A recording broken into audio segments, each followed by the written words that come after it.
ఓ అత్యున్నత ఆశయం కోసం, ఓ ఉద్యమం కోసం పోరాడుతున్నప్పుడు శత్రువులను కూడా కలుపుకొని పోవాలి అనేటువంటిది యుద్ధ వ్యూహం. ఎస్. కానీ మీరు ఎందుకు ఇక్కడ కావాలని శత్రువులను చేసుకున్నట్టుగా అనిపిస్తుంది? అంటే ఒకటి మిత్రమా, మనం యుద్ధం చేయాలనుకున్నప్పుడు శత్రువు ఎవడో తెలవాలి ఫస్ట్. హ్మ్. శత్రువు ఎవడో తెలియకపోతే ఎవరితోటి యుద్ధం చేస్తావు? హ్మ్.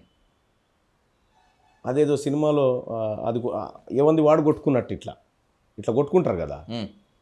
అదవుతుంది ఉద్యమం. నీకు శత్రువు ఎవడో తెలిస్తే శత్రువుతో యుద్ధం చేయాలి.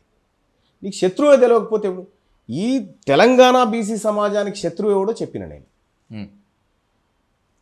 కొన్ని దశాబ్దాల బీసీ ఉద్యమ చరిత్రలో ఎక్కడన్నా, ఇంక్లూడింగ్ ఉమ్మడి ఆంధ్రప్రదేశ్ తీసుకోండి, తెలంగాణ తీసుకోండి, కొన్ని గ్రామాల్లో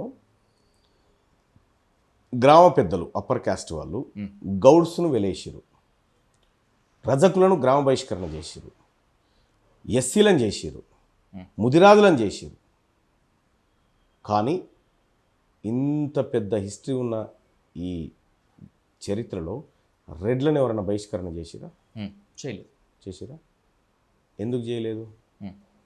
ఆధిపత్య కులాలు కాబట్టి ఒక్క తీన్మార్ మల్లన్నే చేసిండు. నీ ఓటే వద్దు పో అని బయటికి వెళ్ళగొట్టిన.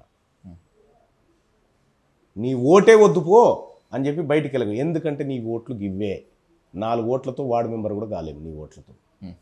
ప్రజలారా, వీడే మన శత్రువు అని గీత గీసి చూపించిన. ఈ క్రమంలో